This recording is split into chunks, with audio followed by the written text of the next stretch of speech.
إن الله تعالى قال هو الذي أخرج الذين كفروا من أهل الكتاب من ديارهم بأول الحشر ما ظننتم أن يخرجوا وظنوا أنهم مانعتهم الرسول من الله فأتاهم الله من حيث لم يحتسبوا وقذفوا في قلوبهم الرعب يخرجون بيوتهم بأيديهم وأيدي المؤمنين فاعتبروا يا أولي الأبصار. والمراد بأهل الكتاب يهود بني النذير حيث عاهدوا رسول الله صلى الله عليه وسلم ألا يكونوا مقاسمين عليه حين قدم المدينة فنقضوا العهد في دفعة أحد فحضرهم بالخروج من المدينة فاستنهضوا 10 أيام وطلبوا الصلح أبى عليهم إلا الجلاء أخرجهم الله من المدينة لأول الحشر وإخراج قالوا كونهم يا أيها المسلمون ما ظننت أن يخرجوا وظنوا أي اليهود أنهم مانعتهم من الله فأتاهم الله أي عذاب يحكمهم بالبلاء بالخير لم يحتسبوا ذلك وقذف أي ألقى الله في قلوبهم الرعب حال كونهم يخرجون بيوتهم بأيديهم وأيدي المؤمنين بحاجة إلى الخشب والحجار حملوا أثقالهم هذه على أثقال كثيرة وخرجوا منها واستوطنوا بالخيبر ثم أخرجهم عمر رضي الله عنه من خيبر إلى الشام هذا تفسير الآية. فالإخراج من الديار عقوبة كالقتل حيث سمى بينهما في قوله ولو أنا كتبنا عليهم أن يقتلوا أنفسهم ويخرجوا من ديارهم ما فعلوه إلا قليل منهم والكفر يسلك داعيا إليه وكلما وجد الكفر يرتب عليه الإخراج وأول الحشر يدل على تكرار هذه العقوبة هو إجلاء عمر رضي الله عنه إياهم من خيبر إلى الشام وقيل هو الحشر يوم القيامة فدعانا إلى الاعتبار بقوله فاعتبروا التأمل فيما نفسه والعمل به فيما لا نفس فيه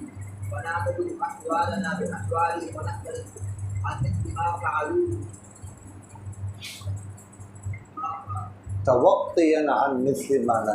توقيا عن مثل ما نزل به وكذلك هؤلاء أيضا القياس الشرعي فنتأمل في عدة النفس ونؤديها إلى الفرع نثبت حكم النفس فيه والأصول في النفس معلولا دفع لمن سبقنا أنه لا يلزم أن يكون النفس معلولا حتى يؤدي إلى الفرع بالقياس يعني أن الأصل في كل حد من الكتاب والسنة والإجماع أن يكون معلولا بعدة وجوده في الفرع فإن كان يحتمل أن لا يكون معلولا أو يكون معلولا بعدة قاصرة إلا في الفرع إلا أنه لا ينبغي أن يكتفى بهذا القدر بل لا بد في ذلك من دلالة التقليد أي دليل يدل على أن هذه هي العلة لا غير كما يعلم في قوله صلى الله عليه وسلم المختص بالعلة من المقابلة ومن قوله مثلا بمثل كون القدر والجنس علة لا بد قبل ذلك من قيام الدليل على أنه للحال شاهد أي على أن هذا النص في الحال معلول مع قطع النظر عن كون الحصول في الأصل معلولة فقوله للحال معناه في الحال وقوله شاهد تنافيه عن كونه معلولا لأنه إذا كان معلولا بعلة جامعة كان شاهدا على حكم الفرع والحاصل أن هنا ثلاثة أمور الأول أن الأصل في كل نص أن يكون معلولا والثاني أن لا بد من دليل مستقل يدل على أن هذا النص في الحال معلول بقطع النظر عن ذلك الأصل والثالث أن لا بد من دليل يميز العلة من غيرها ويبين أن هذا هو العلة دون ما عداه فإذا اجتمعت هذه الثلاثة فلا بد أن يكون القياس بسم الله الرحمن الرحيم اللهم صل على محمد النبي الأمي وعلى آله وسلم تسليما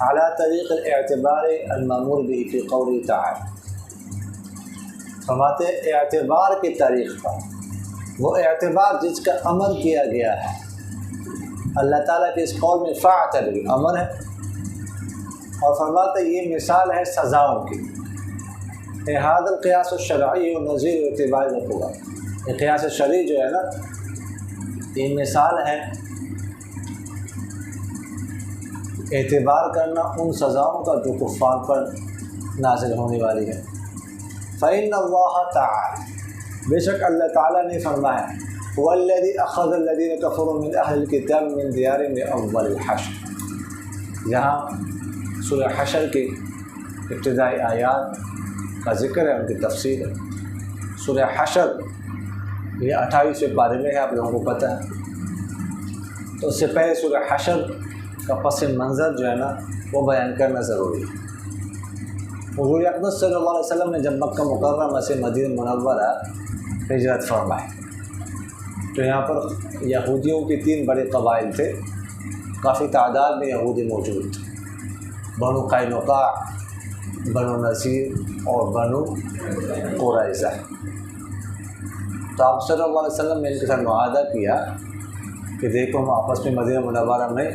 امن و امان کے ساتھ رہیں گے، اور جو باہر سے مدینہ منورہ پر حملہ کرے گا دشمن، ہم مل کر جو ہے نا ساتھ دیں گے ایک دوسرے کا، جس کا دفاع کریں گے۔ یہ طے ہوا، لیکن شروع میں تو انہوں نے معاہدہ کر لیا، لیکن اس کے بعد جو ہے نا اس کی پاسداری نہیں کی اور مسلمانوں کے خلاف سازشیں کرتے رہے، اور پس پردہ مکہ مکرمہ کے مشرکین کے ساتھ ملے ہوئے تھے اور ان کو ابھار رہے تھے، ان کو دعوت دے رہے تھے کہ تم مدینہ منورہ پر حملہ کرو، ہم کیا کریں گے، تمہارا ساتھ دیں گے۔ یہ خفیہ سازش مسلمانوں کے خلاف ان کی چلتی رہی، ٹھیک ہے۔ اس بدعہدی کی وجہ سے، عہد شکنی کی وجہ سے آپ صلی اللہ علیہ وسلم نے اس سے پہلے سب سے پہلے بنو قینقاع کو نکال دیا، وہاں سے جلا وطن کر دیا، ٹھیک ہے۔ پھر بنو نذیر کی باری آئی، بنو نذیر یہ لوگ رہتے رہے، بنو قریظہ بھی رہتا رہا، کبھی رہتا۔ تو بنو نذیر نے کیا کیا اس صورت میں اور آیات میں بنو نذیر کا ذکر کہ ایک دفعہ ایک وہ لمبا واقعہ خیر کہ آپ صلی اللہ علیہ وسلم نے صحابہ کو بھیجا، کہ 70 صحابہ کو ایک قبیلے کی طرف، لوگوں کی طرف بھیجا، بنو عامر کی طرف قرآن پڑھانے کے لیے۔ خیر یہ لمبا واقعہ ہے کہ اس قبیلے کے سردار نے جو ہے نا وہ بدعہدی کی اور ان کو شہید کروایا۔ تو عامر بن امیہ زمری رضی اللہ تعالیٰ، باقی سب کو شہید کروایا، یہ نکلے کسی طرح وہاں سے بچ گئے۔ تو خیر راستے میں آ رہے تھے تو دو بندے ان کو ملے اسی قبیلے کے۔ تو وہ قبیلے والوں نے خیانت نہیں کی تھی، قبیلے والوں نے ان صحابہ کو شہید نہیں کیا تھا، اس کا سردار تھا نا، اصل خباثت اس کی تھی، اور اس نے اور قبائل کو اپنے ساتھ ملا کر صحابہ کو شہید کروایا۔ تو خیر عمر بن امیہ زمری رضی اللہ تعالیٰ کے ذہن میں تو یہی تھا کہ یہ ہمارے ساتھیوں کو، اتنے ساتھیوں کو انہی قبیلے والوں نے شہید کیا، تو اس ان کے قبیلے والوں نے تو نہیں کیا تھا، اس قبیلے نے۔ تو یہ 2 فرد راستے میں ملے تو یہ بڑے اچھے اخلاق سے پیش آئے۔ اب ان کو پتہ نہیں تھا، وہ بندے تو آ رہے تھے راستے میں کہ اب کیا ہوا۔ تو خیر یہ ملے رات کا قیام کے ساتھ، لیکن عمر بن امیہ زمری رضی اللہ عنہ میں تو غصہ تھا نا، ساتھیوں کو شہید کیا۔ تو جب رات کو سوئے تو ان کی تلوار لے کر دونوں کو قتل کر دیا اپنے صحابہ کا بدلہ لینے کے لیے۔ خیر اس کے بعد جب آپ صلی اللہ علیہ وسلم کے پاس آئے، آپ صلی اللہ علیہ وسلم کو بتایا کہ اس سے میں نے 2 بندوں کو قتل کیا، تو آپ صلی اللہ علیہ وسلم نے فرمایا آپ نے اچھا نہیں کیا، ان کو کیوں قتل کیا آپ نے؟ قبیلے کا کوئی قصور نہیں تھا اس قبیلے کا، البتہ اس کے سردار کا تھا۔ تو خیر آپ صلی اللہ علیہ وسلم نے کہا کہ میں ان کو کیا کروں گا، ان کی دیت دوں گا، خون بہا ادا کروں گا، سمجھ آ رہی؟ تو اس سلسلے میں یہ معاہدہ ہوا تھا بنو نذیر کے ساتھ، اس طرح ہم خون بہا ادا کریں گے، ایک دوسرے کے ساتھ تعاون کریں گے۔ آپ صلی اللہ علیہ وسلم کچھ صحابہ کے ساتھ بنو نذیر قبیلے میں آئے کہ اس حوالے سے ہمارے ساتھ تعاون کریں تاکہ میں ان کا خون بہا ادا کر سکوں، یہ معاہدے میں شامل تھا۔ تو انہوں نے کہا اچھا، بڑا اکرام، بڑے اچھے اخلاق سے پیش آئے، اور آپ صلی اللہ علیہ وسلم کو ایک جگہ بٹھا دیا دیوار کے نیچے کہ اگر تشریف رکھیں، ہم نہ جمع کرتے ہیں لوگوں سے یہ خون بہا دیت کا مال، اور ایک سے کہا کہ تم جا کے اوپر چڑھ کے نا بڑی چٹان گرا دینا اوپر سے کہ بس کام تمام کر دے اس بندے کا۔ آپ صلی اللہ علیہ وسلم کو وحی کے ذریعے سے بتا دیا گیا، تو آپ صلی اللہ علیہ وسلم وہاں سے آہستہ سے نکلیں جیسے کوئی قضاء حاجت کے لیے جاتا ہو،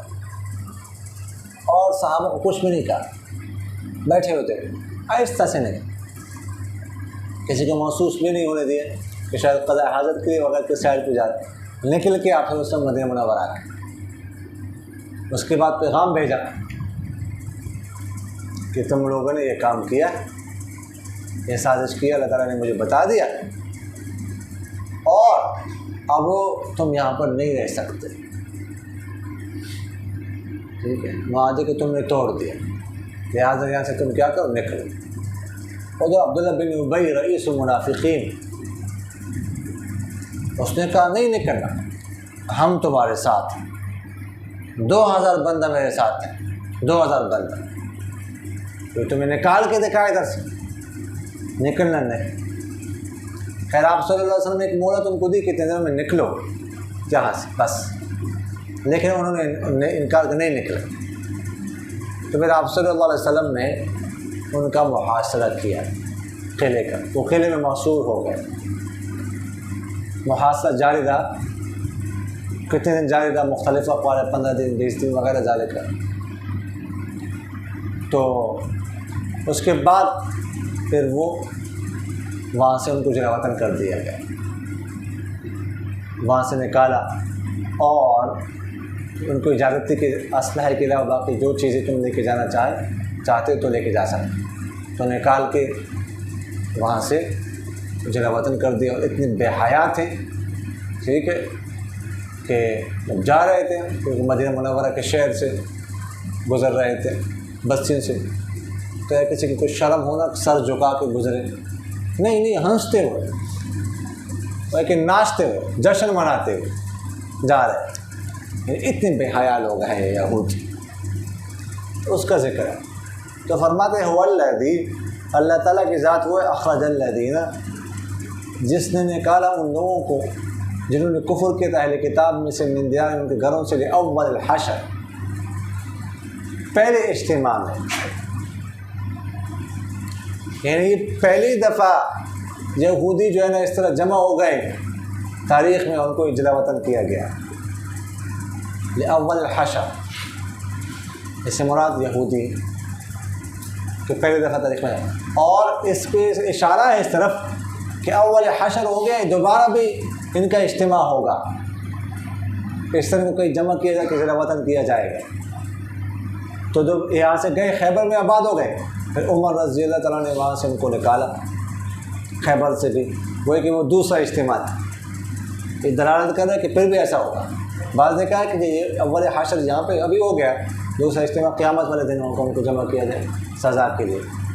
بعض نے کہا کہ اول حشر سے مراد مسلمان مراد ہے، کہ مسلمان بس جمع ہو گئے، کوئی خاص جنگ نہیں کرنی پڑی ان کو، مسلمانوں کا اجتماع مراد ہے کہ ان کے خلاف جمع ہو گئے، کوئی خاص جنگ نہیں کرنی پڑی ان کو، کہ بس ان پر غالب آ گئے یہودیوں پر۔ تو فرماتے ہیں ما ظننتم، تم نے گمان نہیں کیا تھا، ان یخرجوا، کہ وہ نکلیں گے، وظنوا، اور انہوں نے گمان کر لیا تھا، انہم مانعتہم،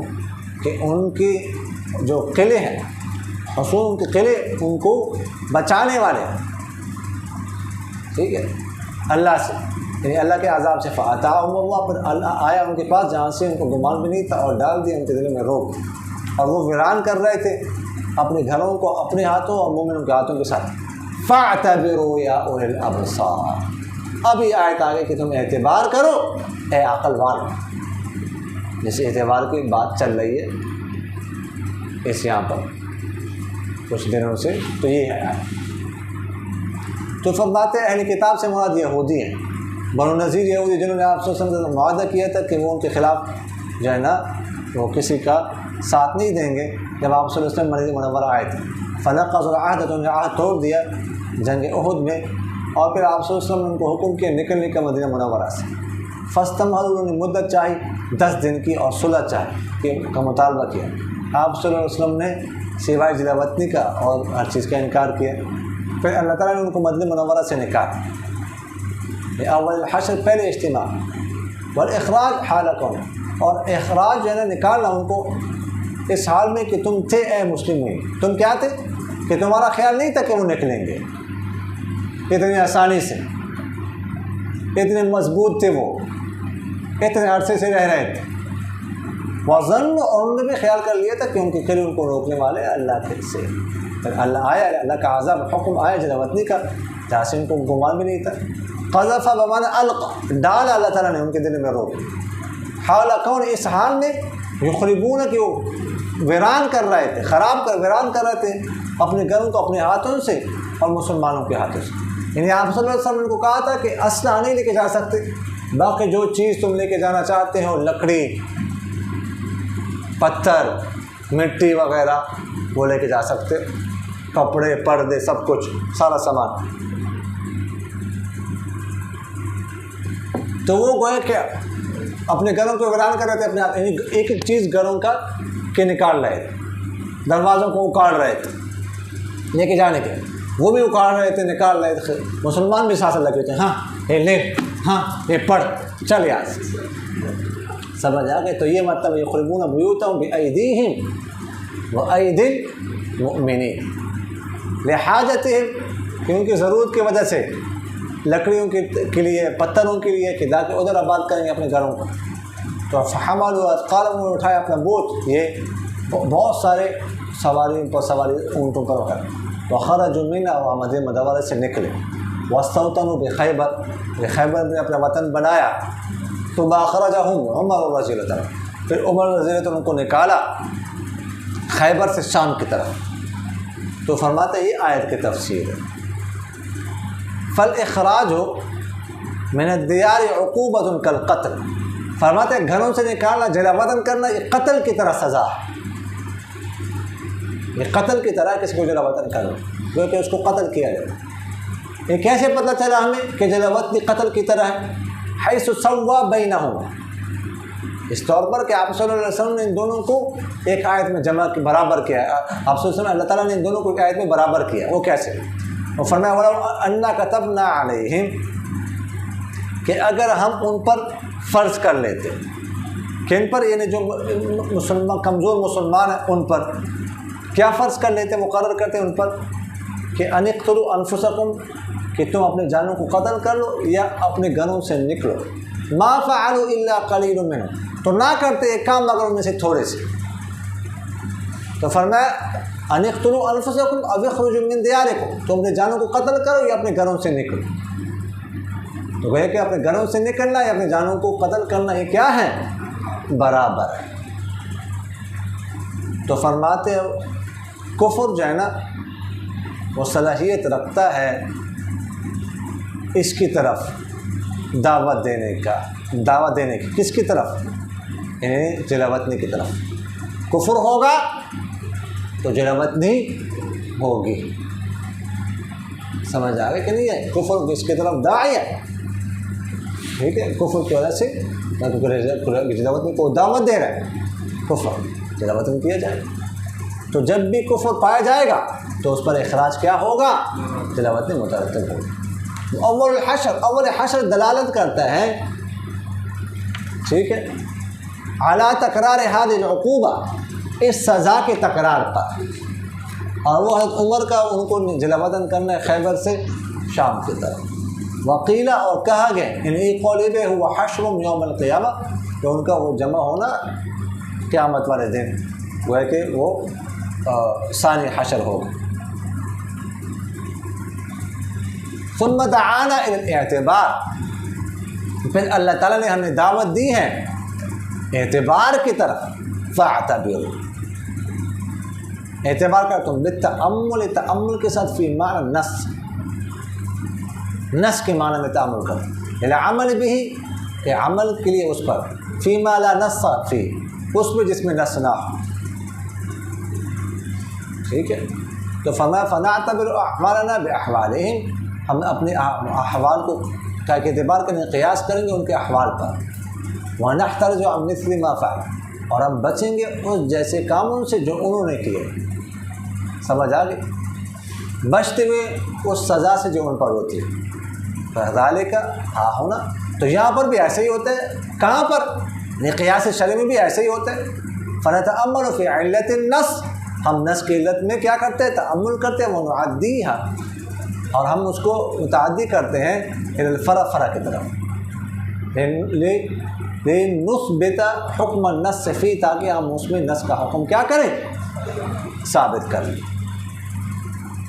والاصول فی الاصل معلولہ،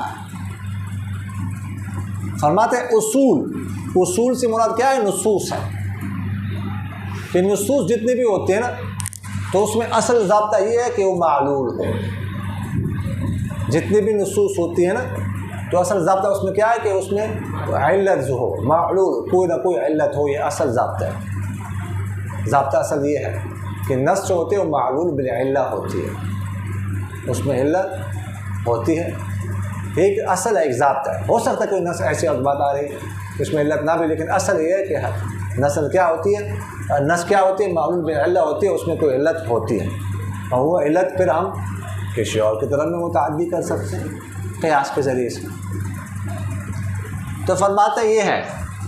کہ دفع کرنا ہے اس شخص جس نے وہم کیا ہے کہ انہ لا یلزم، کہ لازم نہیں ان یکون نص معلولا، کہ ہر نص معلول یہاں تک کہ اس کا تعدیہ کیا جائے فرع کی طرف قیاس کے ذریعے سے۔ تو فرماتے یعنی ان الاصل فی کل اصل، ان الاصل، پہلا اصل سے مراد ضابطہ، یعنی اصل ضابطہ فی کل اصل، دوسرے اصل سے مراد کیا ہے؟ نص ہے، کہ اصل ضابطہ ہر نص میں کیا ہے؟ کتاب اللہ کی نص و سنت و اجماع، کہ وہ معلول بالعلہ توجد فی الفرع، اور وہ علت پائی جاتی ہے، فرع میں بھی پائی جا سکتی، وَإِن كَانَ يَحْتَمِلُ، اگرچہ اس بات کا احتمال ہے کہ اسی نص میں علت نہ، اللہ یقول معلول اس میں علت نہ ہو، ایسے بھی ہو سکتے ہیں، لیکن اصل ضابطہ عموماً ایسا ہوتا ہے کہ نص میں علت ہوتی ہے، اور یکون معلوما بعلت قاصرہ، یا نص ایسی ہو جس میں علت ہو لیکن علت قاصرہ ہو، جو فرع میں نہ پائی جاتی ہے، علت قاصرہ آگے بات آئے گی، جیسے جو ہے نا وہ امام شافعی رحمہ اللہ نے علت نکالی ہے، جو ہے وہ کیا نام ہے اس میں آسمان میں